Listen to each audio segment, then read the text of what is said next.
Hello friends, welcome to our channel G3 சமையல். இன்னைக்கு நம்ம பார்க்க போறது ஒரு side dish recipe வடகரி. வாங்க அதை எப்படி செய்யறதுன்றத வீடியோல பார்க்கலாம். இந்த வடகரி செய்யிறதுக்கு ஃபர்ஸ்ட் கடலைப்பருப்பு தேவை. சோ நான் இதுல வந்து 100 கிராம் கடலைப்பருப்பை ஒரு 2 மணி நேரம் ஊற வச்சு அந்த தண்ணி எல்லாம் வடிச்சு எடுத்து வச்சிருக்கேன். 2 வெங்காயம் இப்படி நீட்டா கட் பண்ணி வச்சிருக்கேன். 2 தக்காளி நீட்டா கட் பண்ணது. 5 பச்சை மிளகாய் எடுத்துர்க்கேன். உங்களுக்கு வேணும்னா நீங்க கம்மி கூட பண்ணிக்கலாம் பச்சை மிளகாவை. இந்த மாதிரி ஒரு துண்டு இஞ்சியை பொடியா நறுக்கி வச்சிருக்கேன். இஞ்சி பூண்டு பேஸ்ட் 1 டீஸ்பூன், தனி மிளகாய் தூள் 2 டீஸ்பூன், மஞ்சள் தூள் 1 டீஸ்பூன், உப்பு தேவையான அளவு, தாளிக்க தேவையான மசாலா பொருட்கள், பேக்கிங் சோடா இல்ல சோடா மாவு அது வந்து ஒரு பிஞ்ச். இது வந்து ஆப்ஷனல் தான். இது வடகரி சாஃப்ட்டா வரதுக்காக. உங்களுக்கு வேண்டாம்னா நீங்க அதை அவாய்ட் பண்ணிடலாம். கருவேப்பிலை கொத்தமல்லி கொஞ்சம். நம்ம வடகரி செய்யறதுக்கு ஃபர்ஸ்ட் ஊற வச்சு எடுத்த கடலைப்பருப்பை ஒரு மிக்ஸி ஜாரில் போட்டுக்கோங்க. அது கூடவே கட் பண்ணி வச்ச இஞ்சி தூள், அப்புறம் கொஞ்சமாக உப்பு. இதை மூணுத்தையும் நம்ம கொஞ்சம் நொரன்னு அரைக்கணும். ரொம்ப மழை அரைச்சிடக்கூடாது. லைட்டாக நொரன்னு அந்த ரவை மாதிரி இருக்கணும். வாங்க அதை அரைச்சி எடுத்துக்கலாம். கடலைப்பருப்பை நான் இந்த மாதிரி நொரன்னு அரைச்சி வச்சுருக்கேன். ஸோ அது கூட வந்துட்டு லைட்டாக தண்ணி தெளித்து அரைச்சிக்கோங்க. ரொம்ப தண்ணி ஊற்றிடக்கூடாது. ஸோ அதை பாருங்கள், இந்த பதத்தில் இருக்கணும் எடுத்து போடுறதுக்கு. ஸோ அதுக்கு வடை மாதிரியும் டைட்டாக வேண்டாம், கொஞ்சம் நல்லா இந்த பதத்தில். அதில் நான் என்ன பண்ணுறேன், ஒரு பிஞ்ச் சோடா மாவு, ஒரு சிட்டிக்கை தான். இது வந்து முழுக்க ஆப்ஷனல். உங்களுக்கு வேணும்னா நீங்கள் கலந்துக்கலாம், இல்லைன்னா தேவையில்லை. அரைச்சி வச்ச கடலை மாவை பொரிக்கிறதுக்கு ஒரு கடாயில் நான் வந்து அது முழுகிற அளவுக்கு எண்ணெய், அந்த சின்னதாக தான் நான் போட போகிறேன். ஸோ அதனால் அது முழுகிற அளவுக்கு எண்ணெய் விட்டுருக்கேன். எண்ணெய் நல்லா காஞ்சிடுச்சு. ஸோ அதில் வந்து இந்த மாதிரி சின்ன உருண்டைகளாக போட்டுக்கோங்க.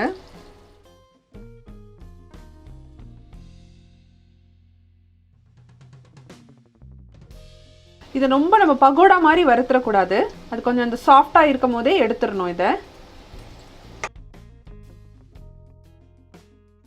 ஸோ இப்போ அந்த வடகரி மாவு போட்டதெல்லாம் நல்லா வெந்துருச்சு, போண்டா மாதிரி ஆயிடுச்சு பாருங்கள். ஸோ இது ஒரு 2 நிமிஷம் வெந்தால் போதும். நம்ம எண்ணெயை வடிச்சிட்டு எடுத்துக்கலாம். இதே மாதிரி மீதி இருக்கிற மாவையும் போட்டுக்கோங்க.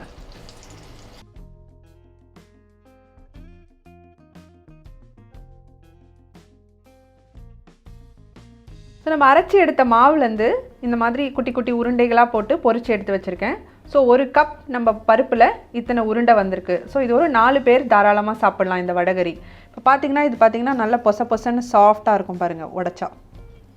ஸோ இப்போ நெக்ஸ்ட்டு நம்ம அந்த கறி செய்கிறது எப்படின்னு பார்க்கலாம். ஸோ இந்த போண்டாலாம் ஆறினதும் நம்ம இதை பாதியாக அப்படி உடச்சி விட்டுக்கலாம்.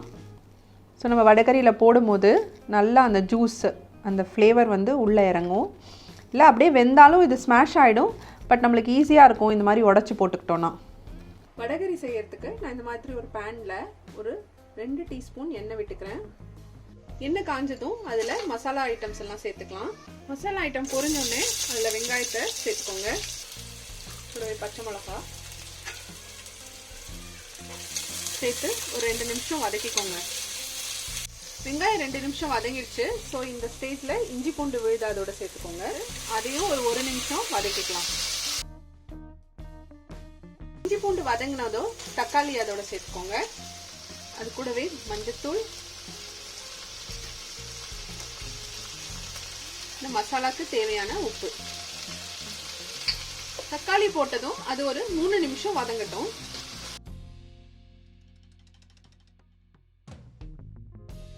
தக்காளி நல்லா ஒரு 3 நிமிஷம் வதங்கிடுச்சு. ஸோ இப்போ நான் வந்து இந்த வடகரிக்கு தேவையான தண்ணி ஊற்றிக்கிறேன். இதில் பார்த்தீங்கன்னா 780 ml தண்ணி இருக்குது. ஸோ நான் அந்த தண்ணியை சேர்த்துக்கிறேன். தண்ணி சேர்த்ததும் இந்த மசாலாவுக்கு தேவையான மிளகாத்தூளை நம்ம சேர்த்துக்கலாம். சேர்த்துட்டு இதை மூடி போட்டு நம்ம ஒரு 5 நிமிஷம் கொதிக்க வச்சுக்கலாம். இப்போ பார்த்தீங்கன்னா 5 நிமிஷம் ஆயிடுச்சு. அந்த மசாலா நல்லா கொதிச்சிருச்சு, அந்த மிளகாத்தூள் வாசனை எல்லாம் போயாச்சு. ஸோ இப்போ நம்ம அந்த பொரிச்சு வச்ச அந்த கடலை மாவு, அந்த நம்ம உதுத்து வச்சுருக்கோம் இல்லையா, அதை இதில் அப்படியே சேர்த்துக்கலாம்.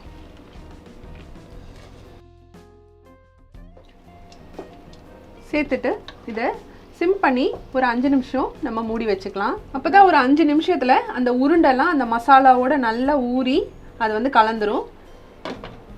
பார்த்தீங்கன்னா நல்லா ஒரு 5 நிமிஷம் ஆயிடுச்சு. ஸோ அந்த நம்ம போட்ட அந்த உருண்டைகள்லாம் பாருங்கள் நல்லா ஸ்மாஷ் ஆகி நம்மளோட வடகரி கரெக்டான கன்சிஸ்டன்சிக்கு வந்துருச்சு. ஸோ இப்போது இதில் நம்ம கொத்தமல்லி கருவேப்பிலை தூவி இறக்கிக்கலாம்.